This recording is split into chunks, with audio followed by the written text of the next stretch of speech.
নমস্কার, কেমন আছেন সবাই? তনুর রান্নাঘরে নতুন একটি ভিডিওর সাথে সকলকে স্বাগত জানাই। আজ আমি দেখাবো একদম ইউনিক একটি হেলদি রেসিপি, যার নাম আমলকির সত্ত্ব। আমলকির ক্যান্ডি বা অনেক রকম রেসিপি আমলকি দিয়ে কিন্তু তৈরি হয়, বা আমিও কিছু রেসিপি তৈরি করেছি।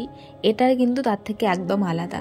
যেহেতু এখন শীতের সময় আর সবারই ঠান্ডা লাগার প্রবলেম, আমলকি কিন্তু ইমিউনি বুস্টার, সবাই কিন্তু আমরা জানি। তো এখানে আমি 500 গ্রাম আমলকিকে ভালো করে ধুয়ে জল ছড়িয়ে নিয়েছি। এরপরে আমি কিছু এখানে ইনগ্রিডিয়েন্টস অ্যাড করব, যেগুলো খুব দরকারি, সেটা দেখিয়ে দিচ্ছি। আমি এখানে গুড় নিয়ে নিয়েছি। 500 গ্রাম আমলকির জন্য 400 গ্রাম মতন গুড় আমি গ্রেট করে নিয়েছি। সাথে এখানে নিয়েছি 2 চামচ লেবুর রস, সাথে হাফ চামচ নিয়েছি সাদা নুন, হাফ চামচ নিয়েছি ব্ল্যাক সল্ট। তো এগুলো আমার লাগবে। আর সাথে লাগবে এখানে 2 চামচ কর্নফ্লাওয়ার, সামান্য একটু জলের সাথে নিয়ে আমি গুলিয়ে রেখে দিয়েছি। তো এইগুলোই আমার লাগবে। যেহেতু আমি আমলকিটাকে হেলদি ওয়েতে ইউজ করতে চাইছি, সেই জন্য কিন্তু আমি এখানে চিনির ব্যবহার করিনি। আপনারা কিন্তু এখানে আখের গুড়ের বদলে কিন্তু মিশ্রি ব্যবহারটা করতে পারেন। তো এখানে আমি একটা কড়াইয়ের মধ্যে সামান্য একটু জল বসিয়ে, একটা স্ট্যান্ড বসিয়ে এইরকম করে একটা ফুটো গামলার মধ্যে আমি আমলকিগুলোকে 15 মিনিট মতন এইভাবে কিন্তু ভাপিয়ে নেব। মাঝখানে এখানে আমি একবার চেক করে নিচ্ছি যে আমলকিটা ভালোভাবে প্রপারভাবে সেদ্ধ হয়ে গেছে কিনা। আপনারা চাইলে এটা কিন্তু জলের মধ্যেও 10 মিনিট সেদ্ধ করে নিতে পারেন।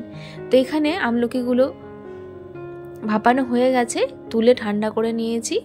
এরপরে আমি এইভাবে আমলকিগুলোকে মাঝখান দিয়ে বীজটা বের করে ফেলে দেব, আর সবগুলোকে ছোট ছোট এইভাবে টুকরো করে নেব। আমলকি যখন সেদ্ধ হয়ে যাবে তখন দেখবেন নিজের থেকেই কিন্তু এইভাবে প্রত্যেকটা আলাদা আলাদাভাবে ছাড়তে শুরু করে দেবে। তো সবগুলোকে আমি ছাড়িয়ে নিলাম। এরপরে আমি বীজটাকে ফেলে দিলাম। এগুলোকে এবারে খুব স্মুথ একটা পেস্ট করে নিতে হবে মিক্সির মধ্যে। পেস্টটা যতটা ভালো হবে তত কিন্তু খেতে ভালো হবে। তো এইখানে আমি সবগুলোকে খুব সুন্দর করে কিন্তু পেস্ট করে নিয়েছি। অনেকটাই কিন্তু হয়েছে এখানে 500 গ্রাম আমলকি থেকে।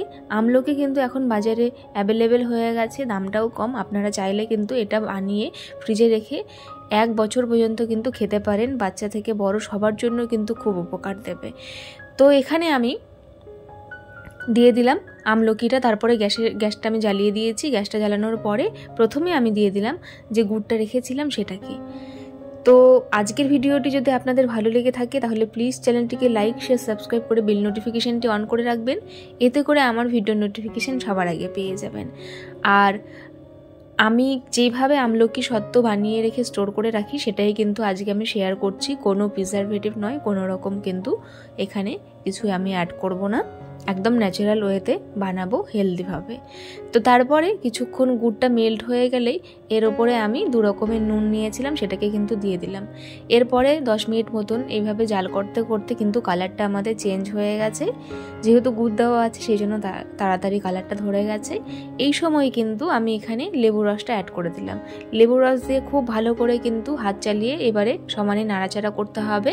কেননা যখন দেখবেন যে এইভাবে একদম ভালো করে রান্না করতে করতে যখন দেখবেন যে যেই পর্যায়ে কড়াই থেকে ছাড়তে শুরু করবে, সেই পর্যায়ে এসে কিন্তু এখানে আমি কর্নফ্লাওয়ার গোলা জলটা এখানে আমি দিয়ে দিলাম। দিয়ে আবারও কিন্তু খুব ভালো করে এটাকে বেশ খানিকক্ষণ, একদম যখন কড়াই থেকে জমাট বেঁধে উঠে যাবে সেই পর্যন্ত কিন্তু এটাকে আমি রান্না করে নেব।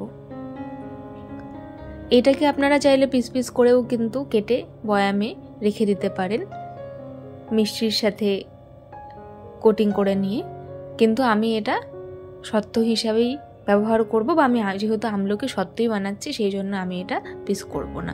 কিভাবে করছি দেখাচ্ছি আপনাদের, আশা করি খুব ভালো লাগবে। আর ট্রাই করলে অবশ্যই জানাতে ভুলবেন না। তো এই পর্যায়ে আমি এখানে নিয়েছিলাম 1 চামচ ঘি, সেটাকে আমি অ্যাড করে দেওয়ার পরে আবারও খুব ভালো করে কিন্তু মিশিয়ে নিচ্ছি।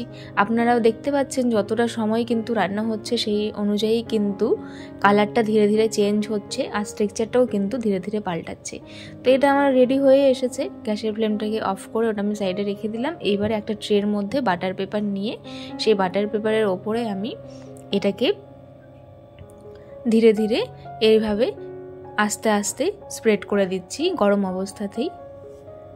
গরম অবস্থাতেই এটা কিন্তু করতে হবে, না হলে কিন্তু ভালো করে স্প্রেড করা যাবে না।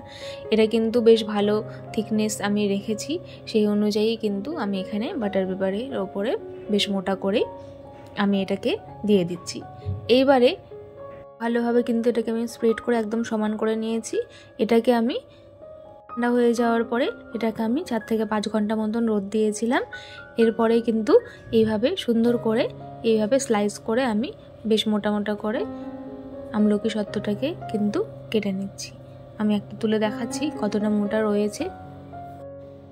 দেখুন খুব সুন্দর করে কিন্তু এটা উঠে গেছে, কিন্তু ভেতরটা খুব সফট। তো সবগুলোকে আমি খুব সুন্দর করে লম্বা লম্বা করে এইভাবে আমি কেটে নিয়েছি।